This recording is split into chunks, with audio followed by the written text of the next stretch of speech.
The moment you say yes to someone that you do not want to, you are inevitably telling yourself no. You're telling yourself no if you say yes to someone, and in the back of your mind, you're thinking, okay, I really do not want to do that, but I don't have an option. Yes, you do. You have an option of saying no. You have an option of putting up a boundary, but you choose not to do that, and probably because you have a people pleasing tendency. When we are worried about what they will think about us, and you don't want to have any kind of inner conflict, and you run away from conflict, that's something you have an option to change.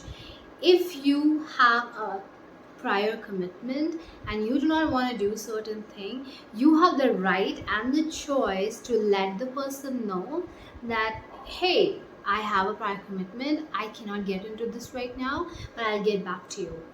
It's all about communicating, and it's all about speaking up for yourself. You are giving away your power the moment you say no to yourself and yes to someone. It's as simple as that, and I've repeated this 3 times now because you need to get this in your brain. You need to start putting up boundaries. You need to start focusing on yourself. If you're not putting up the boundary because you think, oh, okay, they are going to feel bad about this, oh, they might get angry about this, they might not understand why I'm saying this, that's their shit. That's their shit. That's not your shit. That's their shit. They are separate from you, and if they cannot understand this small concept that, yeah, you can have your own things, that means they do not understand or respect you enough. So you need to take that inventory and focus that, okay, if this person cannot even understand that I have my own needs that I need to get to, then they do not deserve my help. It's as simple as that. When you understand this small concept that it is okay for you to say yes to yourself and no to someone else, you are going to save up a lot of time. And when I say that, trust me, you're going to save up a lot of time for yourself. You're going to save up a lot of energy that you would probably be spending on someone, and then you're going to regret it later. Thirdly, resentment. And trust me, you will feel resentment, maybe not now, not tomorrow, but maybe over a period of time. You start building up resentment towards people where you are constantly destroying your boundaries, where constantly your boundaries are being pushed out of sight and they're not being bothered with. So you start to build up resentment consciously or subconsciously, and you start to feel like, okay, I do not feel good about this, I feel angry. You may feel frustrated, you may feel you're stuck. If you're not able to handle your emotions very well, you would be stuck and be frozen in that moment because you do not know what's happening. But what's exactly happening is your boundaries are being thrown out of the window because people do not really care. If you let them ruin your boundary, if you let them cross the boundary, they will continue to do so.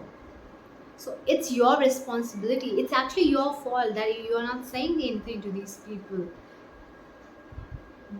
Instead of building up resentment for people or circumstances or situations, if you take your power back, if you let people know that, you know what, I have my own commitments to get to first, if you put yourself first, then it gives you a lot of space and energy to be present for someone else too.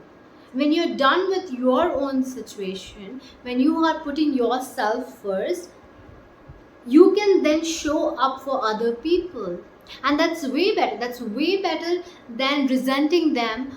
And maybe they are completely innocent, maybe they just need you at the moment, but you still have to see whether you are in the right space of mind, whether you are in the right space of energy to be there for someone else. If you constantly push yourself in the back of the line trying to help other people, you are going to be in the state of frustration. You are going to be drained out of your energy, and you are going to be stuck feeling resentment, feeling anger, and you will never be able to move forward in your life, because now you're doing things for people and you are not standing up for yourself. So what does that tell you? What does that tell your mind and brain? That okay, it is fine if people don't do things for me. It is fine because I'm not doing things for myself either, and I'm just gonna stay like this. That's what it tells your brain. And people like us who have people pleasing tendencies, it can be really hard to say no. Trust me, building up boundaries for me was such a highlight of the years, because I did not know how to have boundaries. I did not know how to say no to people, and I still struggle saying no to people. Sometimes people are too persistent with their requests, and it's really hard for me to say no more than 2 or 3 times, because then I start to feel the discomfort in my body because I am denying them something. But that's where you need to focus and find out what and see what feels good for you. If it doesn't feel good, then you have the right to say no. You have a choice. If you are telling yourself that I don't have a choice, I don't have a choice, you have a choice, and you have made the choice. You have made the choice to ignore yourself and ignore your needs, and you're okay with them. Even though you're completely not, you're making the choice. So it's completely on you. You need to take the responsibility for your own life, for your own sake, and your energy. If you are giving it away and then that is draining you out, it's all your fault. Now, don't get me wrong, when I say it's all your fault, that means that you are capable of taking the responsibility and moving forward, creating the boundaries that's needed for you. Once you learn how to create the boundaries, people are going to push and test you. They are going to test your boundaries again and again, because they are not going to be comfortable with it. You make boundaries, people are not going to be comfortable with it. They're going to question you, like, oh my god, you used to be there for me all the time. Like, yeah, I used to not be there for myself before, and now that I am putting myself first, you are not comfortable with this. And this could be the response from your family members, from your closed ones, from your loved ones, your best friends. If they are used to you putting yourself aside, then they are not going to be happy about you putting up the boundaries and being there for you. They're not going to be happy. Maybe your mom is used to making you do all the things even if you do not want to, and one day you stand up against her and you politely tell her that okay, you know what, I'm not in the space of mind to be there for you right now. She's not going to like it, right? Now someone who is understanding will get it. Someone who understands that creating boundaries is actually a way of maintaining and preserving a relationship. It's the way where we create boundaries so that we have a relationship where we can be in harmony and in and with love with each other. Someone who doesn't get that, someone who is going to be toxic, someone who's already toxic, narcissistic, they're not going to like you standing up for yourself. And that's a test for you. That's going to be difficult for you as a people pleasing person. When you have such tendencies, it's very difficult for you to get out of it. But once you do, once you stand up for yourself, you're not going to feel good about it initially, because you're going to be scared, because that's out of your comfort zone. That's completely out of your comfort zone, and you're going to feel the discomfort of standing up for yourself.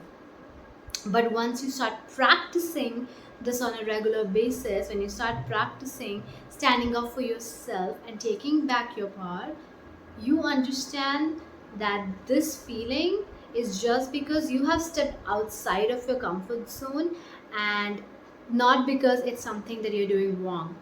So take your power back, step into your power actually, create boundaries, and then you would see the difference. Then you'd realize that there are people who actually are best for you, who there is a part where they understand your needs are also important, and there will be another pool of people who are probably gonna ghost you, probably gonna be angry with you, and that's the type of person or that's the type of people that you do not need in your life. So this way, when you create boundaries, you get to know who your real friends are.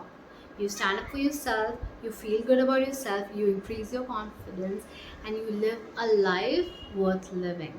Instead of people pleasing all around and feeling sad and stuck, you're going to feel more confident and empowered, and that's how you move forward. This is another lesson that we need to learn. Create boundaries and stay in your power. Bye.